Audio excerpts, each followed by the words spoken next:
vraiment, vraiment contente de t'avoir sur le podcast avec nous aujourd'hui parce que tu es une belle inspiration. On s'est rencontrés sur un projet de collaboration avec Hydro-Québec, puis on a comme eu un coup de cœur mutuel parce qu'on a à peu près la même vibe, la même énergie. Qui est Caroline Lebeau chez Hydro, par exemple? Bien, merci Christelle pour l'invitation. Je suis très heureuse d'être ici. Je sais qu'au quotidien, là, tu veux vraiment faire une différence positive dans la vie des personnes en situation de handicap, puis que ça touche tout le monde, en fait, quand il y a des adaptations, l'accessibilité. Ouais. Donc, ça me fait plaisir de venir échanger avec toi. On a bien vu ta passion et ton éloquence dans les différents mandats que j'ai travaillé avec toi. Donc, chez Hydro-Québec, en fait, je suis conseillère équité, diversité et inclusion et je m'occupe plus précisément, dans le fond, des processus, des procédures, de m'assurer finalement qu'une personne en situation de handicap, tout au long de son parcours, de son intégration en emploi, bien, de l'attraction, de l'intégration en emploi, du maintien en emploi, ensuite au niveau des possibilités de cheminement ou même le départ, de s'assurer qu'il y a une cohérence, une constance dans les interventions des différents partenaires à l'interne.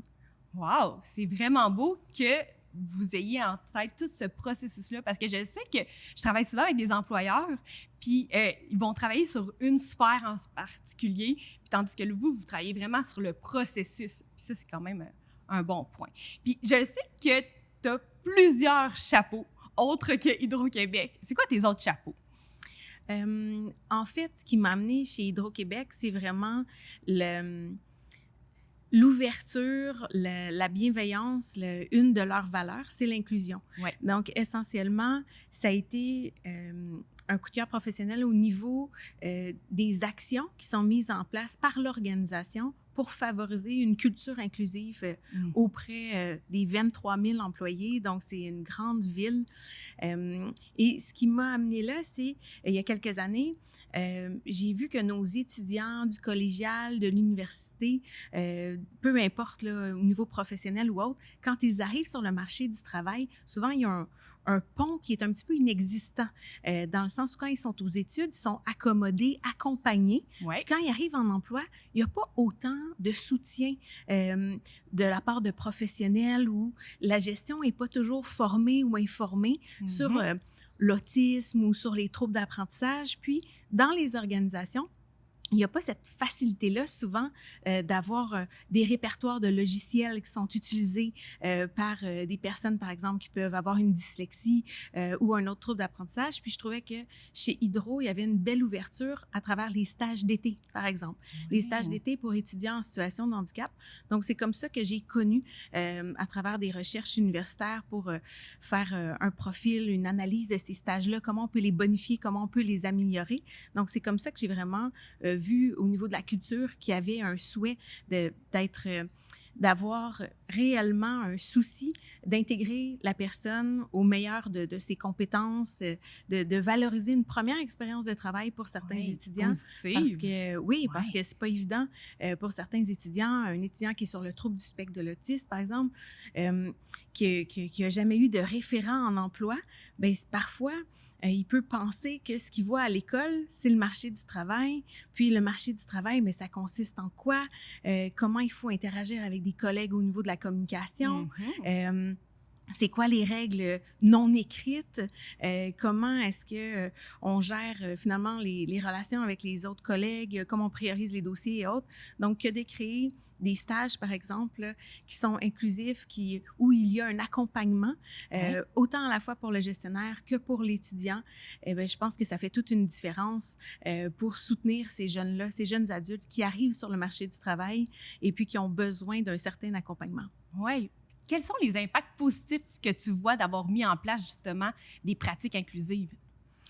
Écoute, si on regarde, par exemple, des pratiques au niveau de la réfection du siège social ou des rénovations, peu importe, là, dans les différents quartiers généraux, en fait, c'est que c'est pas nécessairement utile seulement pour la personne qui est en situation de handicap, mais ça peut être utile pour tous à un moment ou à un autre, finalement, de leur parcours, de leur cheminement de vie, qu'ils soient en situation de handicap de façon temporaire ou permanente.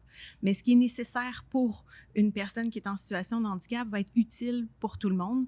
Puis l'idée, c'est que ça soit accessible à tous, finalement. Oui, j'aime ça, ce discours-là, parce que dans toutes les autres podcasts qu'on a filmés, vous dites toutes la même chose, puis on dit toutes la même chose. Puis c'est ça qui est beau parce que souvent, les gens, ils pensent que l'inclusion, c'est juste pour une clientèle type.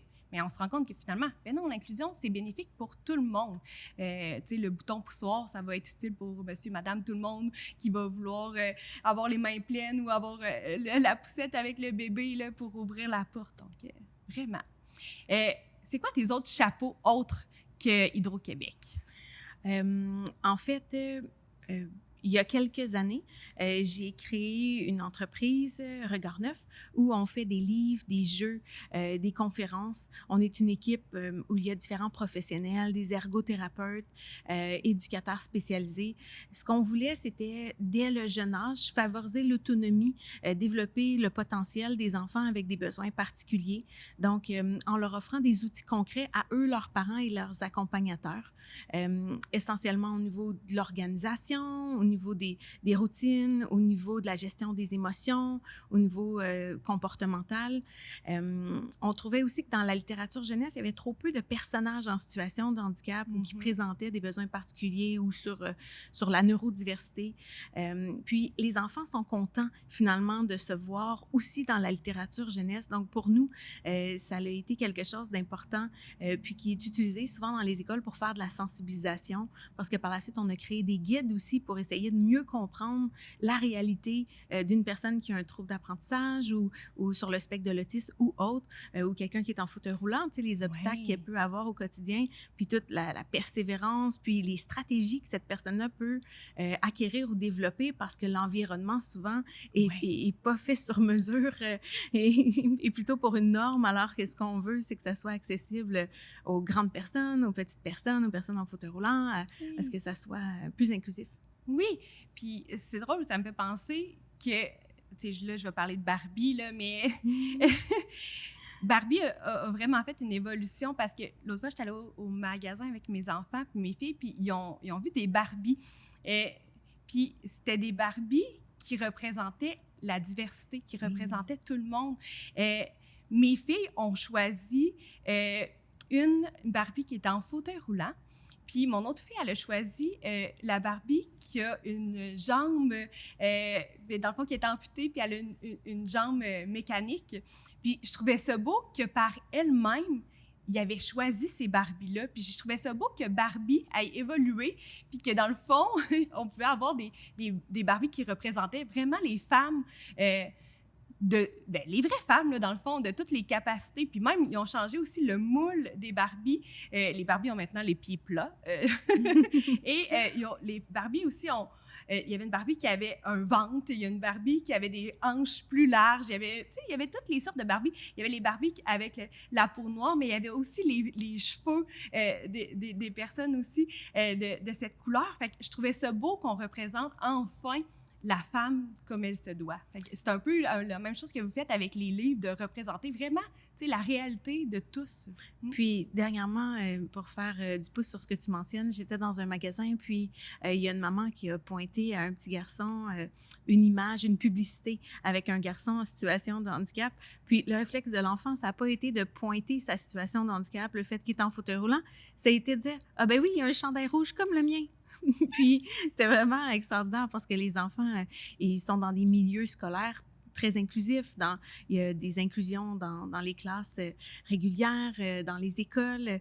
De plus en plus, on veut favoriser ça, cette mixité-là de la diversité. C'est ce qui se fait pas nécessairement partout ailleurs aussi dans le monde. Je pense qu'au Québec, on a vraiment une vision plus sociale que médicale. Donc, c'est intéressant aussi pour offrir une place à tout un chacun. Oui, puis on en reparlait aussi dans un autre podcast, là, mais c'est que les enfants, là, ils la voient pas, cette différence-là. Fait que pour eux autres, c'est juste un ami, puis c'est beau comme ça. Fait qu'il faudrait juste que ça perdure dans le temps, là, cette belle vision-là de la différence, que c'est beau. Qu'est-ce que ça signifie pour Caroline, l'inclusion? L'inclusion, je pense que, à mon avis, ça veut dire plein de choses. Ça a évolué au fil du temps. L'inclusion, je dirais que c'est mettre en place des stratégies pour que tout le monde puisse s'épanouir au meilleur de leur capacité, au meilleur de leurs compétences, par exemple, en milieu de travail. Ça serait d'avoir des milieux de travail, si on revient au milieu de travail, plus inclusifs, avec des plans d'action, tu sais, pas seulement d'en parler, mais de mettre vraiment des stratégies en action. Ouais. Quand on pense à Hydro-Québec, il y a le plan d'action de l'Office des personnes handicapées du Québec. Puis, c'est pas seulement une obligation, mais plus une volonté de pouvoir asseoir les différents partenaires dans l'organisation, puis de voir, par exemple, au service à la clientèle, parce que ben, Hydro-Québec, il y a quand même la clientèle là, qui reçoivent l'électricité, donc ils peuvent payer des factures, les clients, la population peuvent appeler chez Hydro-Québec, parler à des conseillers. Mais ces conseillers-là, on veut aussi qu'ils soient formés sur... On ne sait jamais qui, au bout de la ligne, à qui tu vas parler. Mm-hmm. Est-ce que c'est quelqu'un qui vient de vivre un épisode de santé mentale? Est-ce que c'est quelqu'un qui a une surdité? Est-ce que c'est quelqu'un qui est non-voyant? Puis toi, quand tu vas lui donner les instructions, il ne faut pas que tu ailles nécessairement trop vite pour qu'il puisse voir avec son logiciel ce que tu es en train de lui expliquer. Donc, au-delà, oui, des employés à l'interne, il y a aussi la population à l'externe, de s'assurer qu'on a une bonne compréhension des besoins, que les outils sont adaptés autant sur le site web que les factures qui peuvent être imprimées en braille ou autres. Donc, je dirais que c'est dans les différentes sphères de vie de la personne, autant de l'employé en termes de travail, de développement des compétences, que la population, par exemple, de s'assurer qu'ils ont accès aux services selon leurs capacités, selon leurs besoins. Oui, puis c'est beau ce que tu dis parce que c'est pas juste une sphère, l'inclusion, hein, c'est un ensemble de sphères qui va faire que là, ça va être un environnement qui est inclusif. Tu parles des factures, tu parles de la communication, tu parles de l'environnement physique, tu parles de la manière que les gens ont des interactions entre eux. Fait que c'est vraiment un tout, puis c'est beau de voir que vous allez jusque-là dans la formation là, des employés là, pour leur approche avec la clientèle, parce que c'est vrai, dans le fond, ils vont être en contact avec une belle diversité, puis il va falloir qu'ils s'ajustent, s'adaptent en fonction de cette diversité-là. Mais moi, j'aimerais savoir comment c'est arrivé dans la vie de Caroline, l'inclusion. Pourquoi que tu t'intéresses à ça, dans le fond? Je crois que depuis que je suis tout jeune, j'ai eu la chance d'être en contact avec une diversité autant culturelle, ethnique que j'ai découvert par mes premiers emplois de travailler avec des personnes en situation de handicap. Donc, pour moi, ça a toujours fait partie de ma vie, la diversité. C'est comme une forme de normalité. Ouais. Donc, essentiellement, pour moi, c'est juste normal qu'on soit tous différents, puis qu'on ait des besoins différents, puis qu'on doive s'adapter à l'autre, puis essayer de comprendre ce que la personne vit. Essentiellement, je crois que c'est... La vie m'a amenée à travailler, à collaborer dans le réseau de la santé, de l'éducation, avec différentes types de profils, que ce soit des troubles graves de comportement ou que ce soit des personnes Asperger sur le spectre de l'autisme. Donc, essentiellement, je pense que... Ou des personnes non-verbales, tu sais, qui peuvent être en fauteuil roulant et puis qui ont une déficience intellectuelle profonde. Donc, l'idée, je pense, c'est d'essayer de comprendre l'autre, de s'ajuster, puis d'ajuster notre paire de lunettes. Oui, c'est beau parce que moi aussi, je dis souvent ça, il faut s'ajuster, il faut s'adapter, il faut se moduler, il ne faut pas être rigide en inclusion, il faut justement se moduler, s'harmoniser avec la personne qui est devant nous, les besoins aussi qui vont être évoqués, puis les capacités de la personne. Selon le contexte, parce qu'une même personne peut avoir des différents besoins dans un contexte. Oui, vraiment, ça dépend justement. Là, il va être dans un environnement qui va être plus inclusif, ça va être plus facile pour cette personne-là, mais ça se peut qu'elle se retrouve dans un autre environnement puis que là, ça devienne plus compliqué. Puis même nous, on le vit quand je pense que quand on voyage, la barrière de la langue, c'est souvent un obstacle, puis on trouve des moyens ou on trouve d'autres manières pour se faire comprendre, pour s'ajuster, s'adapter. C'est tellement important de consulter les personnes qui le vivent. Je pense à Hydro, à un groupe d'affinité qui a été mis sur pied.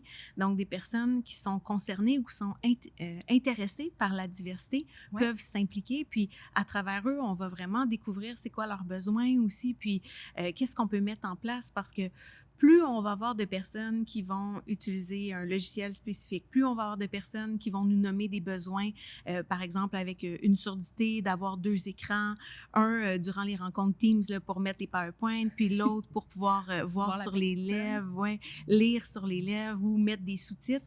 En fait, c'est utile à tout le monde, mais il faut savoir. Il faut les contacter, il faut être en mesure de déterminer puis c'est quoi leurs besoins, mais surtout, ce qui n'est pas évident des fois, c'est qu'il y a des besoins qui viennent en contradiction, puis il faut s'assurer d'avoir une diversité finalement au niveau des stratégies qu'on peut offrir, mais plus on les a, plus on les accumule, plus c'est facile, moins c'est mystérieux après pour les personnes qui sont moins sensibilisées ou qui connaissent un petit peu moins là, les stratégies d'adaptation pour des personnes avec des besoins particuliers. Oui, puis tu sais, il soulève souvent que les 2 qualités premières pour être dans l'inclusion, c'est l'empathie puis la curiosité. Puis la curiosité, c'est un peu ça que tu viens de nommer, tu sais, d'aller vers l'autre, s'informer sur ses besoins, être ouvert aussi à recevoir ce qu'ils vont dire comme besoin puis de s'ajuster. Tu as totalement raison avec ça. Depuis que l'inclusion est rentrée dans ta vie, comment que ça l'a évolué? Parce que tantôt, tu l'as dit, là, l'inclusion, elle a comme changé au fil du temps, mais comment que toi, c'était au début, puis que là, ça l'est maintenant? C'est quoi le changement que tu as vu? Je dirais qu'il y a une plus grande ouverture de façon générale face à la diversité. On entend de plus en plus parler. Je parle de la diversité cognitive, physique, intellectuelle, la santé mentale. On pourrait nommer la neurodiversité plus large là, avec la douance et autres diagnostics. De plus en plus à la télévision, au cinéma, les publicités, comme on mentionnait, les jouets. Je pense que ça tend à devenir plus facilitant. Puis, au niveau de l'inclusion dans les milieux scolaires, éducatifs, la volonté dans les organisations aussi de favoriser cette diversité-là, de personnaliser aussi des fois les emplois en fonction des forces, des compétences. Je pense qu'on est dans la bonne voie pour continuer à améliorer nos pratiques puis favoriser l'inclusion. Puis au début, là, quand tu as commencé là, ta carrière en inclusion, là, c'était plus comment? Tu trouvais que c'était moins ouvert, que c'était plus ciblé? C'était comment, tu penses? Je crois que au niveau de la santé mentale, c'était plus difficile d'en parler ouvertement, tandis que de nos jours, avec des campagnes que plusieurs entreprises font, le fait d'en parler plus ouvertement dans les organisations, je crois que ça l'aide beaucoup à démystifier. Ouais. Puis les pourcentages sont assez élevés là, de personnes qui peuvent vivre des épisodes d'anxiété, de dépression ou autres. J'ai l'impression qu'on met plus de moyens, de stratégies en place. Et avec un des projets sur lesquels j'ai travaillé avec l'Université de Montréal, avec la chercheure Roxane de la Sablonnière, en fait, c'était par rapport à intervenir en grand groupe sur quand il y a des événements, que ce soit la COVID ou des événements, des changements sociaux ou les tremblements de terre ou autres, où ça touche une population. C'est plus difficile d'intervenir individuellement, mais comment est-ce qu'on peut intervenir en groupe pour que la personne fasse partie d'une communauté fasse partie de la solution, puis soit impliqué dans le fond là, pour se rendre compte qu'il n'est pas le seul à vivre certains événements.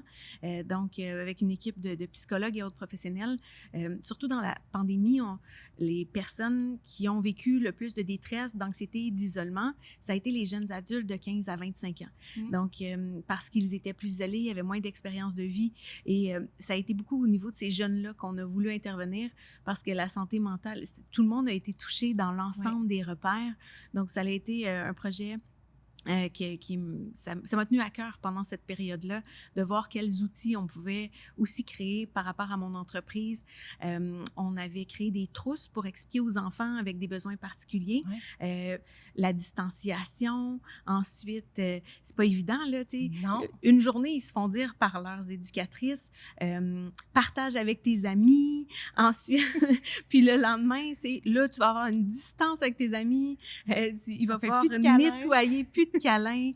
Donc, on avait eu beaucoup de demandes par rapport à ça pour avoir des outils concrets, clés en main, pour gérer là, cette transition-là dans les façons de communiquer ou avec les autres. Mais c'est vrai que présentement, il y a une belle ouverture, il y a une belle volonté de la part de la majorité des gens face à l'inclusion, face au changement, face aussi à tout ce qui se transforme, parce que, tu sais, on le sait, là, la plupart des gens sont comme réticents au changement, mais on dirait que ce changement-là, même s'il y a parfois des réticences, on dirait que c'est beau au final, tu sais, c'est pour une belle cause que, dans le fond, on veut ce changement-là. Définitivement. Puis avec la tournée éducative, tu me parles de mes différents chapeaux, essentiellement, on a des conférenciers en situation de handicap, puis on vient de terminer une coopération France-Québec de 5 ans pour échanger sur les meilleures pratiques entre le Québec et la France. Et essentiellement, en bout de ligne, là, tout le monde veut avoir son petit coin de paradis, son petit coin de soleil, avoir la capacité d'exprimer ce qu'ils sont, puis d'avoir cette liberté-là de sortir un petit peu de la norme, finalement.